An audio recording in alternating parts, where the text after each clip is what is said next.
Pinag-aaralan ng Office for Transportation Security ang paghahain ng kasong kriminal laban sa OTS personnel na nakunang may isinubo umanong pera. Pero depensa ng airport screener, hindi yon dolyar, kundi tsokolate. Saksi, si Joseph Moro. Ang nasa sentro ng investigasyon ngayon ng Office for Transportation Security o OTS na NAIA, ang isinubo nga ba at mukhang nilunok ng babaeng personnel ay perang dolyar upang maitago ang $300 na nawala umano sa wallet ng airport passenger na dumaan sa security screening. Ayon kay OTS Administrator Mau Ablasca, itinanggi ito ng babae at sinabing tsokolate at hindi dolyar ang kanyang kinain. Nag-submit siya ng parang supplemental affidavit niya sa ating investigation team. Na parang may kinain lang daw siya na tsokolate. Pero duda dito ang fact-finding team. Hindi naman na normal na ganun kumain ng tsokolate. Na hirap at sinutulak pa niya. Tsaka hindi mo kailangan tubig. Ito yung talaga ang paniniwala nila na hindi yun tsokolate.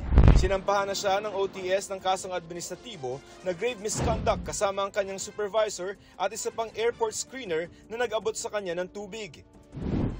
Hindi sila pinapangalanan ng OTS pero naka-preventive suspension na daw ang tatlo. 14 na iba pang OTS personnel na kasama nilang naka-duty ang iimbestigahan din. Si Transportation Secretary Jaime Bautista gustong ipataw ang maximum penalty sa lahat na mapapatunayang guilty. Bukod sa kasong administratibo, pinag-aaralan din ng Office for Transportation Security o OTS ang paghahain ng reklamong kriminal laban sa kanilang mga tauhan. Theft o pagnanakaw ang posibleng ikaso sa kanila, pero malaking hamon para sa OTS na wala na sa bansa ang biktima. Kagaya, nakakagalit na itong incident ito, paulit-ulit. Siguro, iniisip na itong mga tao na ito na hindi naman magpo-prosper yung criminal case dahil wala yung complainant, hindi na interested. But gagawa po kami ng mga paraan na legal. So, our lawyers now are studying the possibility of parang baka pwedeng may motropio initiative ng aming opisina. Dismayado si Manila International Airport Authority OIC Brian Ko at sinabing wala raw lugar sa NAIA mga airport frontliners na naglalagay sa wala sa lahat ng pagpapaganda ng serbisyo sa NAIA.